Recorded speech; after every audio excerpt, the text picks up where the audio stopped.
Welcome to ExpertGate community. It is really a pleasure to have you with us today. Myself, I'm Dr. Mohammad Riyad, Director of Global Research Partnership here at ExpertGate. The purpose of this short interview, or we can call short conversation today, to know about your journey and how you would like to involve on ExpertGate community and how you would like to contribute to our community. As we know, you are currently working as a senior lecturer. Also, I know you have completed your BBA and MBA, one of the top university from Bangladesh, Dhaka University. So today I'm really excited to know about your professional journey.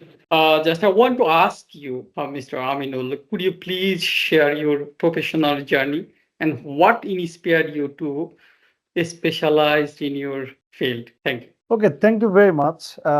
In fact, I want to start the journey from a bit ago. For example, I always like the technological dimensions, the technological changes around the world since my school. So I wanted to study on science, but the headmistress suggested me I can be the good one in commerce or something like that. So my parents also suggested me to divert or to convert the science to commerce. And then I started studying on the commerce. Then after SSC and HSC, I joined the Dhaka University and I got my favorite subject, which is called the MIS, Management Information System, which is mostly the tech-oriented and skill-oriented subject. And I never felt any kind of hesitation or feel some sort of boring atmosphere in Dhaka University. So I passed 5 years like a 5 months. So each and every course, each and every day, presentation, assignment. So a bit of things I have got some satisfaction studying on these subjects. And in 2015, after the graduation and the post-graduation from Dhaka University, I started my career in the teaching profession. So since 2015 to 2025 is still a long way, actually 10 years, in fact, in this teaching profession. And currently at the same time, I'm doing my Master of Philosophy and Digital Advertising and Digital Analytics. So in a nutshell, the research interest actually helps me out to put forward the technological contribution in terms of digital advertising, business, finance, accounting. The MIS is not the individual subject, rather than it is the hub of all business functions. So now the financial sectors has been dimensioned to the financial information system with the intervention of MIS. So HR has been diverted to HRIS through the intervention of MIS. So MIS is everywhere. Now, if someone wants to study on MIS, it means you need to get ideas, a little bit ideas of all the functional departments of the organization. So since 2015 to 2025, my research journey actually not limited to the technology, but also the intervention of technology, how the business and the organizations can be benefited here in this side. So my research interest and the publications all are deals with the business analytics and data analytics in the nutshell. Excellent. So, I believe you, though you completed your degree from business school, but you are more technical oriented. You are thinking about the technical. Just when you talk about the technology, because, the 2015, 2015, you completed your degree, right? Am I right? So if you just look back, 2015 and today, technology more advanced. So if you look, the as a teacher in terms of the technology, what is the difference between your student life and current, your student? So in my time, I was taught what is computer and the types of hardware and software. What is hard disks? What is RAM? What is ROM? But nowadays, it is dramatically changed. Now the students are studying what is AI, artificial intelligence. Yeah. What is data analytics? So the types of even I started the journey in 2015. On that time, still the types of hardware topic is very popular. Yeah. They are astonished to know the types of hardware. But nowadays, as a faculty, I always expect they are very much smart in dealing with the computer, how to open it, how to use the Microsoft Word. So, which was very competitive advantage for me in my time.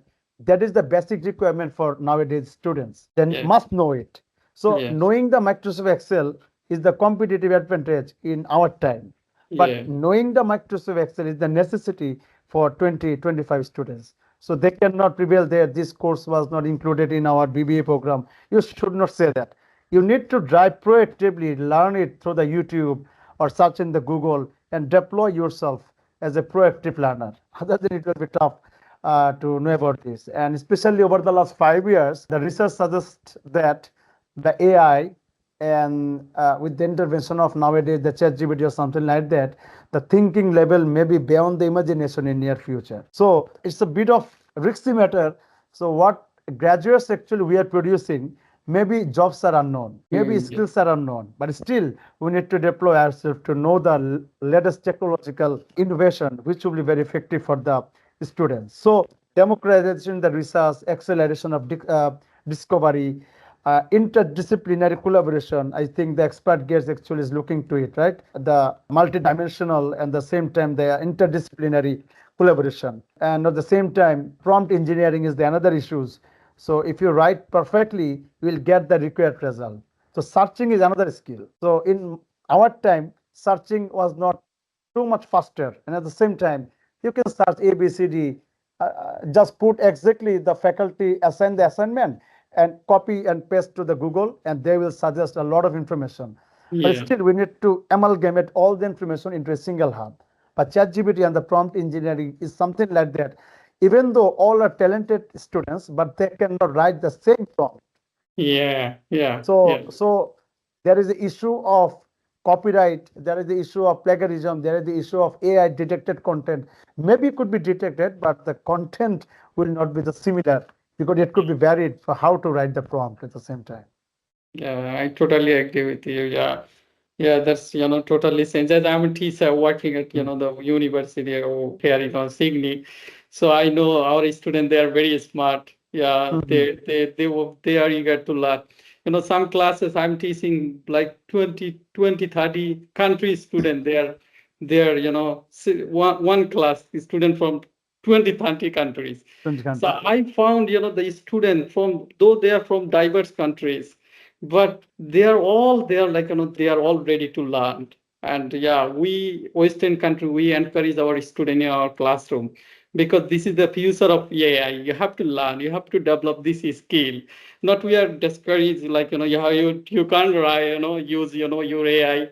And yeah, you can't write like just utilize AI on your like assessment. But we are highly encourage one of the subject I'm teaching innovation and professional practice. So Yes. that subject we include AI so that student they Mm. can write, they can utilize, they can know how to use properly use, and they can get benefit from AI. So Yeah. that we encourage. Also at here and expert gate, we also try to collaborate with diverse people, so that people they can get intercultural, the knowledge, intercultural flavor they can get. So sometimes if you let's say you are from Bangladesh and you are working one of the the one university, but you are sometimes looking to collaborate with the Western country or like other country people, so that you can exchange whatever you have in your knowledge. You can exchange, you can transfer your knowledge, also you can get something new, right? That is our purpose of expert gate. So Professor Aminullah, really I'm excited to know a lot of things from you, but we have time limitations, so that's why I have to wrap up. So I have the final question to you. Just what project or collaboration are you excited to explore on expert gate? I want to mention a few things, especially the truth is number one, even if I am an active researcher in my institution, even in Bangladesh, but sometimes the sampling, the type 1 or type 2, it is the very crucial in this side to make the justified interest of sampling. So collaborative research projects sometimes I think help us to know 2 or 3 different regions psychology, how they are actually perceiving their ideas. For example, if I want to work, for example, recently I will fly to Malaysia to attend a conference to present a research paper. So data privacy is the big issue nowadays. But my sampling or the target audience will be the university students, Gen Z, or the some of the could be from millennials or something like that. But Yeah. still, they are from Bangladesh. So collaborative research help us to know, for example, Australia, UK, Canada, Bangladesh. So if there is a aligned project, a single project can produce multi-dimensional reports on the regional aspects. And at the same time, I'm expert, for example, in the data analytics or something like that. But another expert from psychology, Yeah. they can contribute me that this psychological pattern you need to consider while you are dealing with the data analytics. So data analytics from person to person, generation to generation, even country to country vary. So we can collaborate to know how cultural diversity and the distance can vary this sort of thing. So the moderating and the moderation variable sometimes change the real dimension of the output of the research. So I think the rigorous type of research that is only been done through the collaborative research platform of the partnership. So I think the ResearchGate is one of those platforms which I can explore to engage myself with other experts and the intelligence part from the world. We are excited that, yeah. Yes, we have, multiple projects currently we are working, and also we have, upcoming opportunities. Definitely we'll share with you. Definitely we'll work with you. Just one more question. So sorry, before I mention, it was the final question. One question I'm curious. I want to ask you. You study one of the top university in Bangladesh. If someone from Bangladesh, the like younger generation, they want to follow your footstep. So what is your suggestion for them? I always focus on, as a technical individual, I always prefer to raise the curiosity. Yeah. Always keep your curiosity high. It doesn't mean I have done my PhD and still I have learned a lot of things and now I stopped here. Yeah.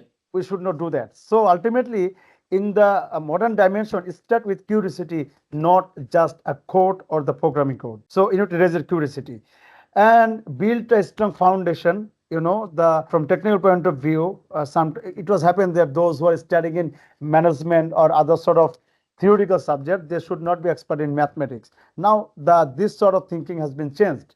So ultimately, build a strong foundation on mathematics, statistics, algorithm, machine learning, which is very dimensional in recent days and also in the future. And another could be learn by doing. So in my country, I can see the few students, even in the undergraduate or the post graduation, if they learn a few things, they make it larger in their CV. For example, you have your first step to learn the Microsoft Excel, Yeah. learn the 20 functions.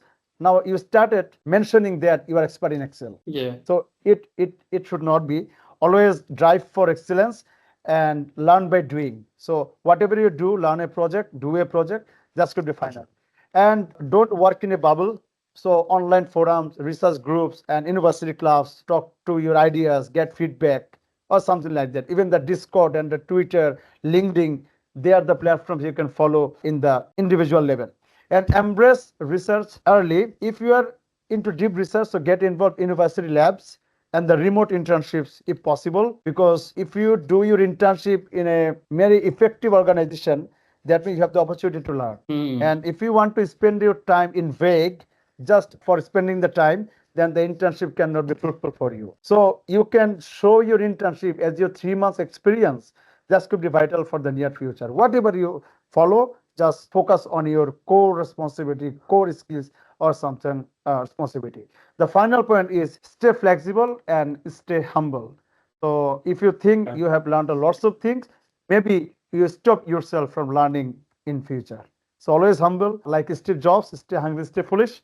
So focus on this point and keep your learning curiosity always in the talk of the town or something like that. Thank you. Just I want to add, on top of this, you already cover all of them. Just I always encourage my student in our classroom, you just, write down what you want to be.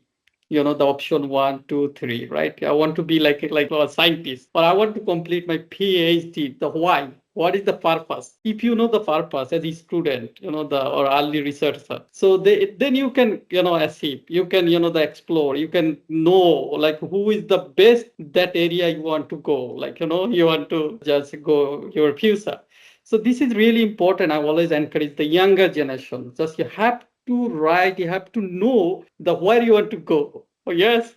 Then you then explore who is the best that area, what they are doing, how they're working. Because most of time students they are asking, they email us, they're asking how can I, collaborate research with you, or like how can I get a scholarship? So for the getting scholarship, for the collaborate, so you have to know the certain technique. So you have to like utilize the techniques. But I always, encourage my students. You have to know. Let's say you want to collaborate with Dr. Aminul Islam. So you should first do research. You should know like what he's doing and what his current research, and that is aligned with you or not. Because sometimes we are like excited, okay, I want to get a scholarship, whatever research area I will jump and I will start my PhD. No, that is not what you have to like stick, like you have to like focus your aim, your ambition, what you want to be, right? Then you will get it. As you mentioned, if you are humble, if you are hard worker, if you are like continuously just you are working, and like not like one day you are working 10 hours, next day you stop it. Just you gradually have to improve yourself, you have to improve your technological skill, then you will get it, whatever you want to achieve. So this is my advice for my the Western the student. Yeah, thank you so much. Wonderful time talk with you, and I'm looking forward to work with you future, and definitely very near future we will the collaborate project very soon. So again, thanks for your time today. Right. Thanks, your friend, to you, and thanks for inviting me to join there. Thank you.